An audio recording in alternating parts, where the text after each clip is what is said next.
जी महात्मा जी हमारे बीच में, उनकी मैं एक एक बात से सहमत हूं। उन्होंने कुछ भी गलत नहीं कहा। उन्होंने ये भी बात सही कही कि केवल इस आधार पर किसी आतंकवादी या किसी हमलावर के पक्ष में नहीं खड़ा होना चाहिए कि वो हमारे धर्म का है। पॉइंट। लेकिन यही बात हम पे भी लागू होनी चाहिए। सुधांशु, आपकी तरफ के हैं अक्षय कुमार। अब देखिए, यही तो बड़ी विचित्र सी बात है। ये जो डिवीजन करने का प्रयास किया जाता है कि अगर किसी ने राष्ट्रवाद की बात कह दी, पृथ्वीराज चौहान की बात कह दी, तो हमारी तरफ के हो गए। देखिए, समस्या जानते हैं क्या है? मैं आपको बताता हूं। जैसे अभी महाराज जी स्वयं वृंदावन के हैं, मैं आपको एक पंक्ति बोलता हूं, आप बताइएगा ये किसने लिखी है, हिंदू ने कि मुसलमान ने लिखी? शेष गणेश सुरेश महेश सुरेश जाहि निरंतर गावे और जाहि अनादि अनंत अखंड अछेद अभेद सुवेद बतावे। और देखिए, अनंत अखंड वेद की बात करे, और ताही अहीर की छो हरियां छचिया बर छाछ पे नाच नचावे। ये कौन लिख रहा? सैयद इब्राहिम रसखान, जिनके बारे में माना जाता काबुल में पैदा हुए, वृंदावन में आके उन्होंने प्राण त्यागे, मगर उससे कभी किसी सेकुलरिज्म के सूरमा को उनके घर जाते हुए जोड़ते हुए देखा हो तो बताइए। सबसे बड़े मुस्लिम कृष्ण भक्त कवियों में एक हुए आलम शेख, जिनके लिए कहा गया नव रसमय मूरत सदा जिन बरने नंदलाल, आलम आलम बस कियो दय निज कविता जाल। कभी कोई नहीं जाता आलम शेख के घर पे। मगर और एक और बात कह दूं, जब औरंगजेब की बात आती है, चलो छोड़ो भाई, हिंदुओं के साथ क्या क्या छोड़ो, अपने साथ क्या किया। जब वो जेल में शाहजहां था तो शाहजहां ने उसको लिख के भेजा, भाई जेल में मैं अकेला रहता हूं, कुछ बच्चों को भेज दो, उनको कुरान ही पढ़ा दूं। तो जानते हो उसने क्या लिख के भेजा? बादशाहत चली गई, अभी बादशाही करने का वो नहीं गया जज्बा, और तो नहीं भेजे। फिर जानते क्या था? उसको अनाज और पानी भी लिमिटेड मिलता था। जब शाहजहां ने कहा कि पानी ज्यादा भेज दो, तो औरंगजेब ने मना कर दिया। तो जानते उसने फारसी में कविता लिखी। कविता में उसने लिखा, अरे तुम जिंदा बाप को पानी नहीं दे रहे, तुमसे अच्छे तो हिंदू हैं जो पितृपक्ष में मरे हुए पूर्वजों को भी पानी देते। ये शाहजहां ने कहा है फारसी में, और उसके बावजूद उस औरंगजेब के लिए लड़ना। मेरे भाई, घर में तुम क्या चाहते हो, अपने लिए कौन सा आदर्श बनाना चाहते हो, देख लो। क्या आप चाहते हैं कि, मैं माफ करिए, मैं कभी नहीं ये सवाल पूछता, लेकिन क्या आप चाहते हैं कि आपके घर में औरंगजेब जैसा आदर्श बने? चाहते हैं? कभी नहीं चाहेंगे? सवाल है मेरा, सवाल है मेरा। देखिए, पहली बात यह है कि औरंगजेब के बहुत सारे, अगर इनको क्या इन्होंने जो भी कहा, क्या तथ्य है, क्या पीछे उसके इतिहास है, ये सिर्फ इनका अपना जो है बनाया हुआ सुधांशु जी की थ्योरी है। शाहजहां ने लिखा है, इसमें कोई थ्योरी है? अपने भाई का गला काटा था, ये अशोक ने भी काटे थे अपने भाई के गले, बिंबिसारा ने अपने बाप का गला काटा था, अजातशत्रु ने अपने बाप को कैद किया था, वो सब है। ये राजा करते थे। आप औरंगजेब की बड़ी तारीफ करे थे, आप चाहते हैं आपके इंशाल्लाह एक बात बताइए, एक बताइए ना, आप चाहते हैं कि आपके घर परिवार में औरंगजेब जैसा आदर्श हो? जानते हैं, चाहते हैं? मेरे सवाल का जवाब दीजिए, हाँ या ना में जवाब है। बस मैं दे रहा हूं। उसके चार बुरे कामों को मान लीजिए, आपको जो लगता है पूजा कर दे, उसके अच्छे कामों को अगर देश के मोदी जी अपना आइडियल मान ले तो देश बहुत आगे चला जाए। कि मोदी जी औरंगजेब को आइडियल मान ले। जी, मैं पूरी जिम्मेदारी के साथ ये बोलना चाहती हूँ कि ये कोई नहीं कह रहा है कि हिंदू हमेशा सही करता है और मुसलमान हमेशा गलत करता है। ये कोई नहीं, लेकिन भारत में अगर कोई गलत करता है तो उसको रावण बना के जलाया जाता है मेरे भाई। उसको पूजा नहीं जाता है, उसको बलि नहीं बोला जाता है। सिर्फ इस पर आपसे बात करी जा रही है जो आप मानने को तैयार नहीं है। अमीश, में एक बात इन्होंने, और यहाँ पे सारे युवा बच्चे बैठे हैं, इन्होंने भड़काने की बात करी, मैं क्लियर करना चाहती हूँ। मेरे गुरुदेव माननीय के.एन. गोविंदाचार्य जी ने मुझे एक सूत्र दिया है जो मैं आप युवाओं को देना चाहती हूँ, कि भारत को सिर्फ संप्रदाय में नहीं बांटा जाता है, भाषा, जाति, क्षेत्र और संप्रदाय। आर्यन द्रविड़ थ्योरी कुछ नहीं है, देश को क्षेत्रवाद में बांटने की कोशिश है। आप चाहते हैं कि आपके घर में औरंगजेब की तरह व्यक्ति हो? चाहते हैं आप? हाँ, बिल्कुल। मैं भी बताऊंगा इस पे पूरी रात। पूरे बताओगे? हाँ या ना बताइए। आप बोल लीजिए। आप बोलिए। नहीं, या मुझे अपना पक्ष रखने दीजिए, आप बोलिए। ठीक है। ऑडियंस मुझे अच्छे से, मैं ऑडियंस को समझ पा रहा हूँ बहुत अच्छे से, बहुत सारी चीज़ें समझ पा रहा हूँ। इसलिए बेहतर है कि आपने ये सवाल मुझसे किया और मैं इस पर जवाब देता हूँ कि औरंगजेब को मैं गलत नहीं ठहराता हूँ। वो बड़े ऐलानिया इस बात को आपके चैनल पे खुल के कह रहा हूँ कि आप चाहते हैं आपके घर में भी औरंगजेब ने भारत में एक हो, देश की जीडीपी कहाँ पहुँच गई है? भारत में हो। भारत में अब औरंगजेब एक होना चाहिए। भारत में हो। जी, भारत में हो। अर्थव्यवस्था अच्छी करने के लिए औरंगजेब को भी बाप मानने को तैयार है। बहु बेटियों का मांस, रेप, मर्डर, स्लॉटर करवाने को तैयार है।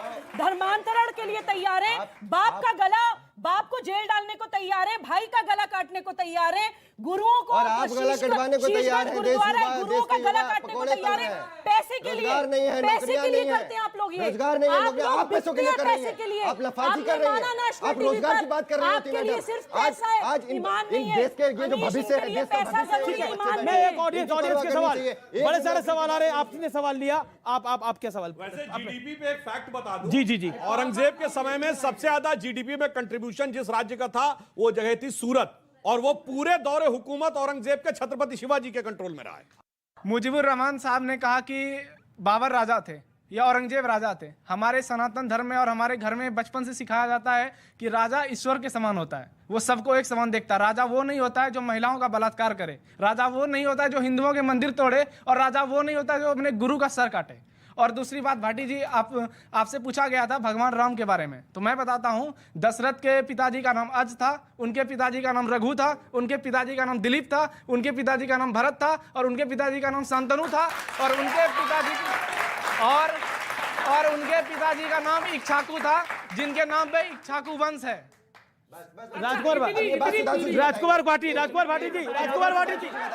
राजकुमार भाटी जी, ये देश बदल रहा है। हाँ, हमारे भाई ये ने देश बदल रहा है।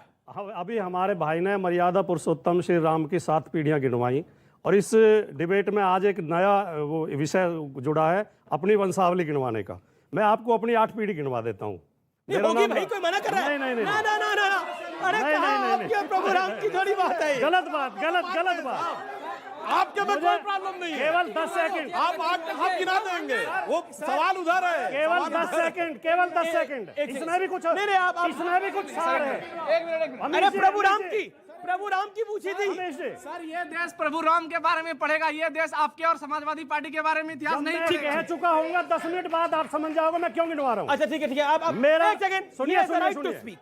मेरा नाम राजकुमार है, मेरे पिताजी का नाम श्री रामकरण सिंह है, उनके पिताजी का नाम श्री धारा सिंह जी था, उनके पिताजी का नाम श्री भंता सिंह, उनके पिताजी का नाम श्री भूरा सिंह, उनके पिताजी मजलस जमींदार थे जिन्हें 1857 में अंग्रेजों ने बुलंदशहर कालेआम पे फांसी दी थी, जो कि क्रांतिकारी थे। 1857 बिल्कुल तालियां आपके पूर्वजों के लिए। आज हम लोगों पर सवाल उठाया जाता है। कोई सवाल नहीं उठा रहा, आपके पूर्वजों पे सवाल ही नहीं है, कोई जाता है। आपके पूर्वजों पे कोई सवाल ही नहीं है। इसी कहते हैं कभी। और दूसरी बात, और 10 सेकंड, मैं ये भी चाहता हूं, एक सवाल इन्होंने पूछा कि मेरे घर में राम जैसा आदर्श पुत्र पैदा हो जो अपने पिता की आज्ञा पर राज छोड़ के वन को चला जाता है। अच्छी बात है। हम ये भी हमारी राम में भी आस्था है, जी। राम में भी आस्था है, लेकिन राम के नाम पे हम देश को बांटना नहीं चाहते। भाटी जी, बस अच्छा, क्या राम का आपने बोला हम राम के नाम पे देश को बांट नहीं चाहते, तो राम मंदिर बनाकर देश बांट रहे हैं? मैंने ये कहा। आपका मतलब क्या है? मैंने ये कहा। आपका मतलब क्या है? आप अपनी तरफ से क्यों मैं सवाल पूछ रहा हूँ, आप ऐसा अन्याय क्यों करते हैं? सवाल पूछ रहा ऐसा हूं अन्याय भाई, क्यों इसका मतलब तो करते ये हैं? हुआ कि राम के नाम पर ये देश को बांट रहे हैं, ये राम का मंदिर बनवा रहे हैं, तो ये देश को बांटने के लिए राम का मंदिर बना रहे हैं। समाजवादी पार्टी का ये स्टैंड है। एक बात का अगर राम के नाम पर देश बढ़ सकता है, महाराज जी, राम के नाम पर देश बढ़ सकता है। देखिए, राम के नाम पर देश बटेगा नहीं। राम और कृष्ण भारत की आत्मा हैं। एक बात और सुन लीजिए, राष्ट्रवाद से अगर किसी दल का संबंध है, उस दल का समर्थन पूरा भारतवर्ष जीवन भर करता रहेगा। अगर आप राष्ट्रवादी हो जाएंगे, सभी लोग करेगा। एक अंतिम बात, कबीर साहब की बात सुन लीजिए। आधी बात इन्होंने कही थी, कबीरा कबीरा क्या रटत है, जा जमुना के तीर, एक गोपी प्रेम में बह गए कोटि कबीर। ये कबीर साहब ने कहा। जी जाएंगे, मानेंगे क्योंकि प्रभु राम की बात हुई कि प्रभु राम के नाम पर देश बढ़ सकता है। अगर आते हैं तो राम राम, जाते हैं तो राम, जब मौत भी हो जाती है ना तो कहा जाता है राम नाम सत्य है। सुनिए, इन्होंने कहा कि देश को राम के नाम पे बांटते हैं, आपको होता है? गलत बयानी मत करिए, गलत कोट मत करिए। क्या बोला था भाई? मैंने कहा हमारी राम में आस्था है, ठीक है, लेकिन हम राम के नाम पर देश को नहीं। अच्छा सुनिए, राम के नाम में आस्था होने से देश कहां पहुंचता मैं बताता हूं। इस दुनिया में एक देश ऐसा है जिसका किंग आज भी टाइटल होल्ड करता है, किंग रामा द 10th। वो भारत नहीं है, वो है थाईलैंड। एकमात्र देश है जहां के नेशनल ब्रॉडकास्टर पर डे रामायण आती है, वो दुनिया का सबसे बड़ा मुस्लिम देश इंडोनेशिया। एक देश है जिसकी की फर्स्ट लेडी मानती उनकी वंशावली भगवान राम से, वो है साउथ कोरिया। और ये फैराहों की डायनेस्टी जाके पढ़िए, पहले राजा का नाम है रामजे डायनेस्टी। राम कहां से आया? और बताइए, वो गाजा के वेस्ट बैंक पे शहर है जिसका नाम है राम अल्लाह। अल्लाह समझ में आता है, राम कहां से आया? और पूरे वेस्टर्न यूरोप में जाके हरे रामा हरे कृष्णा मूवमेंट चला था। अरे राम कहां कहां तक जोड़ते हैं, दिल के अंदर की गहराइयों से लेकर दुनिया के कोने कोने तक जोड़ते हैं। सुबही खान, ये डिबेट को ब्रॉडर हुआ है कि राम के नाम पर बीजेपी देश को तोड़ रही है। जी अमीश, जिन लोगों को लगता है कि ज्ञानवापी का मसला या जो भी भारतीय संस्कृति से जुड़े हुए, इतिहास से सिर्फ ज्ञानवापी नहीं, सवाल है, पृथ्वीराज चौहान पे फिल्म बनाना देश को तोड़ना हो रहा है। Exactly. राम के नाम पर देश को तोड़ना हो रहा है, ज्ञानवापी के नाम पर देश को तोड़ना हो रहा है। देश अगर जुड़ता है तो वो महंगाई के नाम पर जुड़ता है, देश अगर जुड़ता है तो वो बेरोजगारी के नाम पर जुड़ता है, और वो बेरोजगारी, वो महंगाई जो 50 साल पहले भी थी, जब पिक्चर आई थी रोटी कपड़ा और मकान, जब पिक्चर आई थी रोटी कपड़ा और मकान, तो पिक्चर आई थी मेरे अपने बेरोजगारी के ऊपर। सुनिए लाइन क्या थी, पाउडर वाले दूध की मलाई मार गई, राशन वाली लाइन की लंबाई मार गई, और बाकी जो बचा था वो महंगाई मार गई। महंगाई 50 साल पहले भी वही थी, रेट ऑफ इन्फ्लेशन वाज 25%। मैं और सिंपल कर देती हूं। जी और मुझे तो समझ नहीं आता, आजकल पॉलिटिकल पार्टी के नेता, कई बार मैं ट्वीट करता हूं तो बोलते हैं अमीश जी महंगाई पे डिबेट करिए। मैं कहा बिल्कुल करता हूं, जब मैं डिबेट करता हूं तो इनके लोग भी आते हैं, महंगाई के ऊपर जब मैंने चर्चा करी तो इनके लोग भी आए, तो मैंने एक सवाल मेरे मन में आया, आज मुझे लगा कि आज मैं उस सवाल को मन में जो मेरे था मैं बोल ही देता हूं। एक बात बताइए, 2014 से पहले क्या इस देश के अंदर सब लोगों को नौकरी मिल रही थी? क्या बिल्कुल महंगाई नहीं थी? मतलब ऐसा दिखाने की और प्रतीत करने की कोशिश होती है कि अभी सारी समस्याएं हुई हैं, पहले कोई समस्या नहीं थी। ऐसा नहीं है, समस्या तब भी थी, समस्याएं अब भी है, चर्चा तब भी होती थी, चर्चा अब भी होती है, लेकिन फर्क यह है सरकारों का इकबाल खत्म हो जाता है, वो सबसे ज्यादा महत्वपूर्ण है। अभी जी राजा का इकबाल, यानी महंगाई पे डिबेट नहीं, रैली होती थी जयपुर में, और उसमें भाषण 10 मिनट तक हिंदुत्व पे दिया जाता। बिल्कुल राहुल गांधी ने किया। हम भड़काते। जी लेकिन महाराज जी बिल्कुल आखिरी दौर है, मैं चाहता हूं कि चलते चलते आप कुछ सुना दें, कुछ सिर्फ देश के युवा के लिए। बस एक ही चीज सुना रहा हूं। जी दीवार एक फिल्म थी, अमिताभ बच्चन, शशि कपूर जी। तो शशि कपूर पूछता है कि मुझे एक मिला है लिस्ट जिसमें स्मगलरों के नाम हैं, ये वो फलाना। अमिताभ बच्चन कहता है, रवि तुम्हें याद है बचपन में हमने कितनी रातें फुटपाथ पर गुजारी? रवि तुम्हें याद है किसने हमारी माँ के हाथ पे क्या लिख दिया था? तो अंत में शशि कपूर कहता है कि दूसरों के गुनाह जनाने से तुम्हारे अपने गुनाह कम नहीं हो जाते। मुजीबुर रहमान और AIMIM के दूसरों के गुनाह बता बता करके औरंगजेब और बाबर को हीरो बनाने का प्रयास मत करो, ये हीरो नहीं हो सकते भारत के। आप बताओ, जो गुनाहगार है वो गुनाहगार है, जिसने हत्याएं की वो हत्याएं किया। ठीक है, आतंकवादी होता है। चीखने से हो रहा है। बहुत शुक्रिया। जी सुधांशु, लास्ट वर्ड। अंत में आपने आज सारी की सारी इतिहास के ऊपर बात कही, तो इतिहास बताएं क्या पढ़ी है? जो रामचरितमानस के अंतिम छंद में लिखा है, कहत परम पुनीत इतिहासा श्रवण ही करत सकल भ्रमनासा। बस वो इतिहास पढ़िए, और जो बाकी इतिहास है उसके लिए कहता हूं हटा दो ये इतिहास झूठे तुम्हारे, यहां जर्रे जर्रे पे सच है लिखा रे। जो कोई किताबें न बानी कहेगी तो ये माटी सभी की कहानी कहेगी। बहुत बहुत शुक्रिया इस चर्चा में आने के लिए। आप युवाओं का बहुत बहुत शुक्रिया, फॉर द वंडरफुल ऑडियंस आपका बहुत बहुत शुक्रिया। फिलहाल इस चर्चा को यही समाप्त करते हैं, लेकिन पृथ्वीराज रसों वीर थे और मजबूत थे। नमस्कार।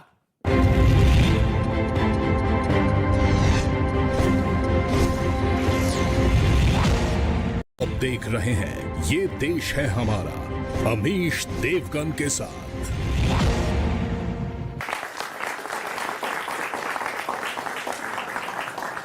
नमस्कार व्यूअर्स, मैं हूं अमीश देवगन। कहते हैं जो अपने इतिहास से नहीं सीखता, इतिहास की गलतियों में सुधार नहीं करता, उसका भूगोल और आने वाला वक्त बदल जाता है। तो क्या भारत के इतिहास में हुई भूल को सुधारने का वक्त आ गया है? मैं सबसे पहले कुछ नाम आपके सामने रखता हूं, खास तौर पर ये नाम हमारी युवा पीढ़ी के लिए है। क्या हमें राजा विजाल्य का नाम याद है? क्या हम इन्हें जानते हैं? क्या हमें समुद्रगुप्त, सम्राट पुष्यमित्र, सम्राट हेमचंद्र, विक्रमादित्य ये नाम याद है? अगर नहीं याद है तो यकीन मानिए इतिहास बताने वाले और समझाने वालों से कहीं ना कहीं एक बड़ी चूक हुई है। ये भारत के शूरवीर थे। हमें औरंगजेब, बाबर, मोहम्मद बिन कासिम, महमूद गजनवी, महमूद मोहम्मद गौरी, नादिर शाह, अहमद शाह अब्दाली, कुतुबुद्दीन ऐबक, ये सब नाम जुबानी याद है।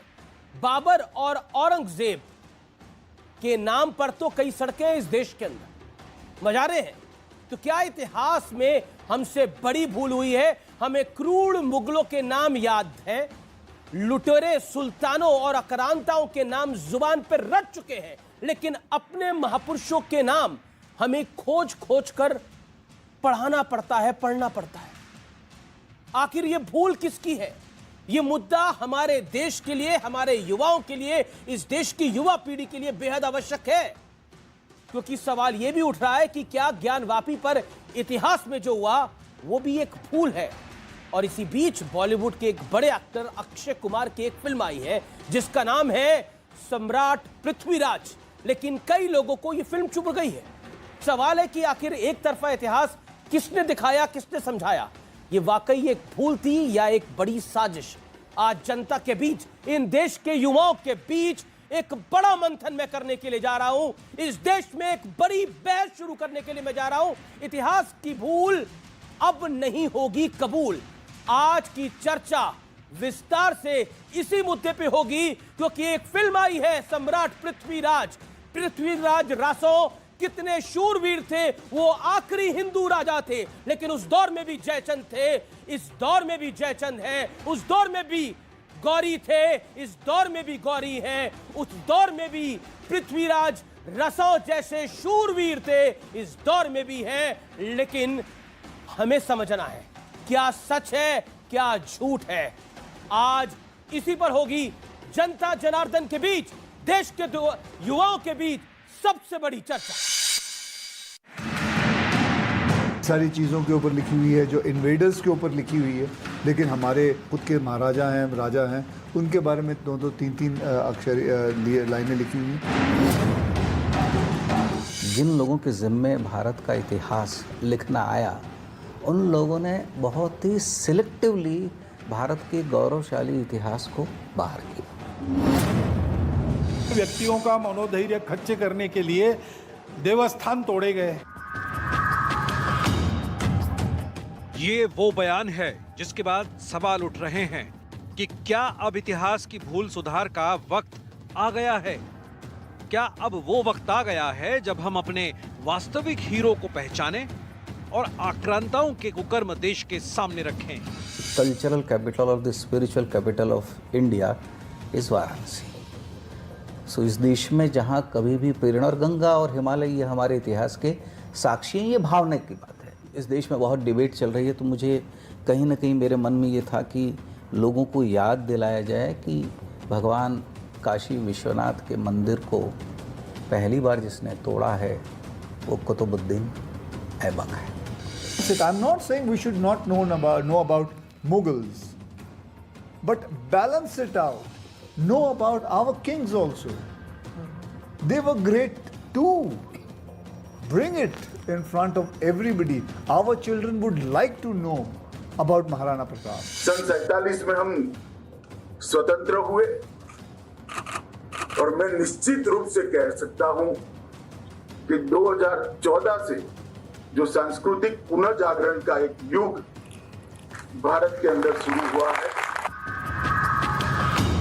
इस बीच संघ प्रमुख मोहन भागवत ने कहा है कि भारतीयों का मनोबल तोड़ने के लिए आक्रांताओं ने मंदिरों को तोड़ा। इस्लाम बाहर से आया, आक्रमकों के हाथ आया। उस आक्रमण में भारत की स्वतंत्रता चाहने वाले व्यक्तियों का मनोधैर्य खच्चे करने के लिए देवस्थान तोड़े गए। भूल हुई है तो उसमें सुधार होना चाहिए, लेकिन इन भूलों को भारत की विरासत बताने की साजिश क्यों होती रही है? आखिर क्या वजह थी कि भारत के योद्धाओं की जगह आक्रांताओं का बढ़ चढ़कर गुणगान होता रहा?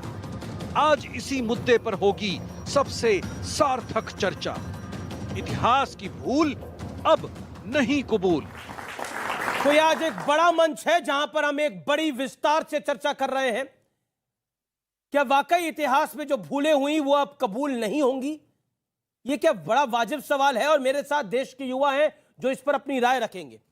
और आज हमारा स्टूडियो भी खचाखच भरा हुआ है इस पर अपनी राय देने के लिए। मेरे साथ जुड़ रहे doctor Sudhanshu Trivedi, BJP member of parliament और बीजेपी के प्रवक्ता, इतिहास के बड़े जानकार भी हैं, इनका अभिनंदन है। मेरे साथ इस चर्चा में जुड़ रहे हैं समाजवादी पार्टी के वरिष्ठ नेता प्रवक्ता राजकुमार भाटी जी, उनका अभिनंदन है। मेरे साथ इस चर्चा में जुड़ रही हैं सुबुही खान, उनका अभिनंदन है, एडवोकेट है। मेरे साथ इस चर्चा में मौजूद है रितेश्वर जी महाराज सदगुरु, आपका भी अभिनंदन है जोरदार तालियों के साथ। मेरे साथ मुजीबुर रहमान मौजूद है जो कि वकील हैं, आपका भी अभिनंदन है। और साथ ही मौजूद हैं सैयद नाजिम अली AIMIM के, आपका भी स्वागत है। आप तमाम लोगों का स्वागत है इस चर्चा में। मैं सबसे पहले शुरुआत डॉक्टर सुधांशु त्रिवेदी आपसे करना चाहता हूं। यह चर्चा बड़ी है। अमित शाह देश के गृह मंत्री कहते हैं कि 1947 में तो आजादी मिली, लेकिन 2014 में सांस्कृतिक की आजादी मिली, जो सबसे बड़ी बात है। इसमें देखिए, मैं दो बातें इस पे कहना चाहूंगा। महात्मा गांधी ने 1909 में एक पुस्तक लिखी थी, हिंद स्वराज। उसमें उन्होंने ये लिखा था कि हम स्वतंत्रता की बात करते हैं, हम ब्रिटेन से मुक्ति प्राप्त करने की बात करेंगे और खुद ब्रिटेन की नकल बनना चाहेंगे तो यह स्वराज नहीं होगा। और संयोग की बात आप देखें, स्वतंत्रता के बाद क्या हुआ, इसका मैं प्रमाण देना चाहता हूं। हमारी सरकार 2014 मई में बनी। 18 मई 2014 को लंदन के गार्डियन अखबार ने जानते क्या लिखा कि ये 16 मई का दिन भारत में वास्तविक आजादी का दिन माना जाना चाहिए। ये हम नहीं कह रहे हैं, ये ब्रिटेन का अखबार कह रहा है। क्योंकि इसके बाद, आजादी के बाद लंबे समय तक जो सरकारें रहीं, उन्होंने विचार और व्यवस्था दोनों में जो ब्रिटिश कॉलोनियल लीगेसी थी उसको यथावत चालू रखा था। लेकिन सांस्कृतिक पुनर्जागरण कैसे? मैं उसी पे आ रहा हूं, बड़ा सटीक सवाल है। मैं इसी बिंदु पे आ रहा हूं। जी जी जी, जवाब। तो इसका अर्थ क्या हुआ? स्वतंत्रता मिली थी, उसका अर्थ क्या था? स्वतंत्र, अपना तंत्र। उसमें स्व का तत्व नहीं था। लोकमान्य तिलक ने स्वराज्य की बात कही थी, स्व का तत्व था ही नहीं। Everything was under the British legacy. वही वेशवाणी, तत्व दर्शन दूसरों का यह सबीले, विकृति को हम ग्रहण करते, निज प्रकृति को आज भूले। तो ये जो एक परिवर्तन आया स्व के बारे में, सिर्फ ऐसा ही नहीं, योग शुरू हुआ, ये हमारा अपना था, हम क्यों भूल रहे थे? आयुर्वेद हमारा अपना था, वैदिक गणित हमारा अपना था, इतने नॉलेज बेस हमारे अपने थे, परंतु हम उसे स्वीकार करने को तैयार नहीं थे। हम केवल, अब कहना नहीं चाहिए, हम ये बात नहीं कहते। आपको पता है कि कोल्हापुर में महालक्ष्मी का मंदिर है। जब 2 इक्विनॉक्सेस होते हैं, 21 मार्च और 21 सितंबर, उधर 3 दिन ऐसा होता, सूर्य की किरणें एक बार उस मंदिर में देवी के चरण पे पड़ती हैं, नेक्स्ट डे देवी के हृदय पे पड़ती हैं और फिर चली जाती हैं। कितना आर्किटेक्चरल, एस्ट्रोनॉमिकल, जो एक्सियल टिल्ट, तीनों का कैलकुलेशन होगा, वो भारत में नहीं दिखाया जाता था। सिर्फ ये दिखाया जाता था कि साहब ताजमहल और लाल किला बनाया हुआ, वो एक अलग विषय है क्या है, मगर ये चीज ना दिखाएं। बृहदेश्वर का मंदिर तंजावुर में, तमिलनाडु में, बगैर नींव के बना हुआ मंदिर है, और उसकी छत पर जितना बड़ा स्टोन है, वो आज तक नहीं समझ पा रहे हैं कि इतनी ऊंचाई पे ये स्टोन गया कैसे होगा। यह चीजें नहीं बताई जाती थी।